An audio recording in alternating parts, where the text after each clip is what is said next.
Earning like a king, spending like a commoner. I am the greatest king ever, and I have incredible wealth by my side, but I only spend when absolutely necessary. Hey there, moneymakers. Apologies for the random intro.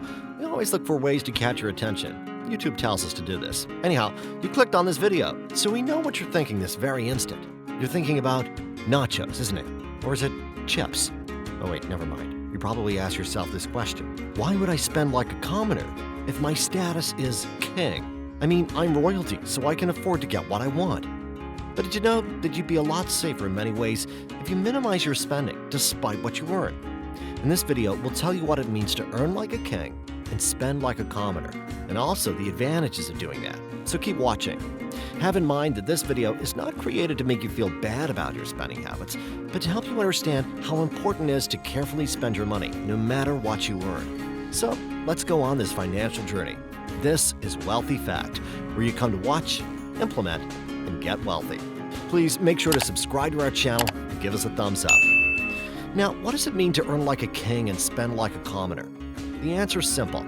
It means to live below your means.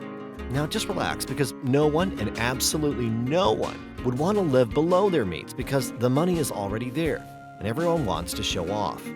But just imagine what happens if you keep pouring a lot of cash into overpriced cars, expensive houses, and one day your source of income gets cut off. Bummer, right? Now don't get us wrong. Spending money on expensive cars and houses can be good if you can. But why would you do it if you knew it might just land in onerous debt at the end of the day? It may be because you want to show off that shiny car or that big house so people will like you and all, which is good. But today, we're going to be telling you a little secret. Now, don't tell anyone, but did you know there's a way to buy all those cars and houses and do a lot more without owing a single penny in debt? What was that? You want to know? Okay, great. We would tell you. It's called saving and money management. Ooh, get out of here, some people would say. Everyone knows saving's important, some would comment, but did you know that controlling your spending and saving money will not only help you in times of need, but also can be invested into businesses? Think about it this way. You save 40% of what you earn every month if you can, and let it accumulate for a year. You invest part of the accumulated money into a business which brings in even more money. A few months later, you get that dream car or house without worries and a lot of spare change. Now, it might sound time-consuming and impractical, but it works. It's rather primitive and common knowledge, but you need to be told these things over and over because knowing is different from doing. Let our messages sink in. Watch each of our videos at least once or twice. We're going to be explaining some of the reasons why saving and living below your means is important and how it helps in the long run. Pay close attention because things are about to get serious. Number 1, you'd have long-term financial security. Now, not everyone earns the same amount of money, but absolutely everyone could lose financial security really fast, i.e. the current situation of global disease. Now, let us explain this to you. A businessman who runs an oil company could have a fire hazard as much as a man who runs a pizza joint. If both places get destroyed, the businessman would get into deep trouble if there's no financial safety net, which would be his savings over the years. Now, this is not meant to scare you in any way, but the more you save and invest, the more financially secure you'd be. If you don't keep investing part of the money saved, making money after retirement will be an issue. Number 2, you would have no debt. Imagine a debt-free life. Just pause for a moment and imagine it. If you live below your means, you won't have to worry about monthly bills for various services and commodities. Now, don't get us wrong. What it means to live below your means isn't necessarily spending as little cash as possible, but rather spending only on things you can pay for in full. Just imagine, no loans, no debts, just a growing bank account. You probably might have seen a car you really liked and thought of buying the car while having to pay for it for the next 2 years.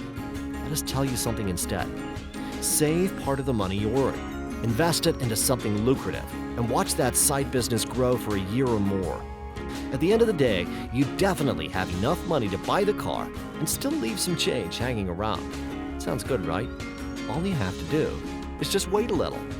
Number 3, you'd live an anxiety-free life. Now, you might be wondering what we mean by this very statement, but don't worry, we'll get to that. First of all, we need you to answer this question. Do you like a peaceful sleep? What kind of question is that, you might ask? But did you know that most thoughts occur at night when one is about to sleep? Let us put it this way instead, using an analogy. When you live below your means, not only would you be able to keep track of money, but you'd also be disciplined, which reduces stress.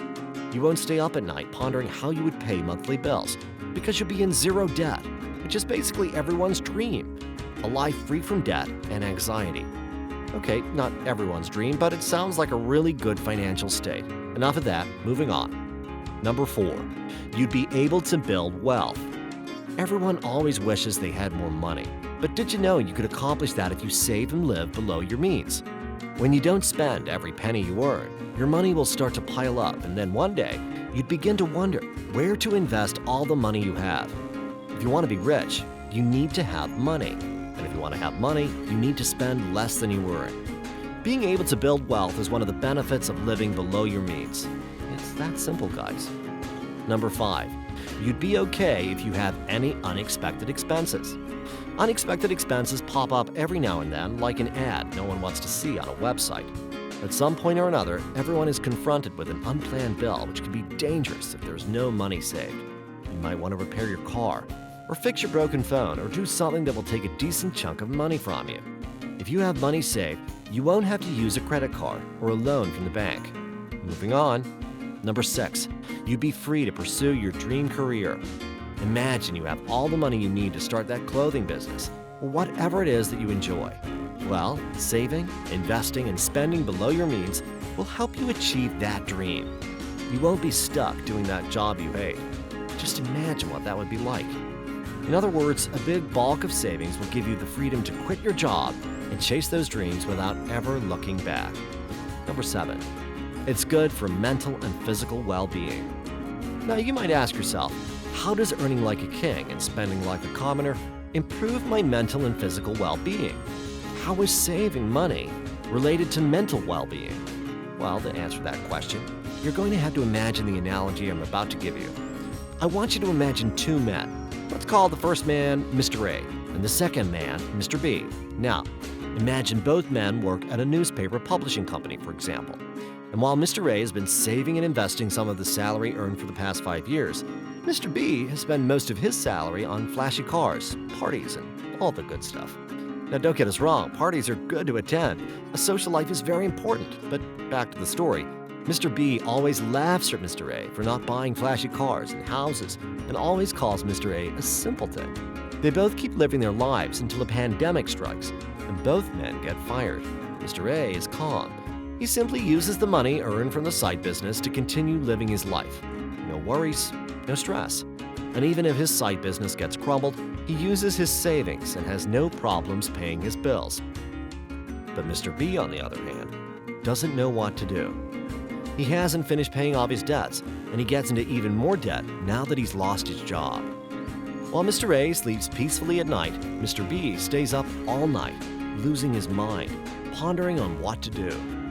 Overthinking can affect Mr. B's mental well-being and could lead to drastic results. Now tell me, which man do you want to be, A or B? I know you know that I know you know which one to choose. To the next one. Number 8.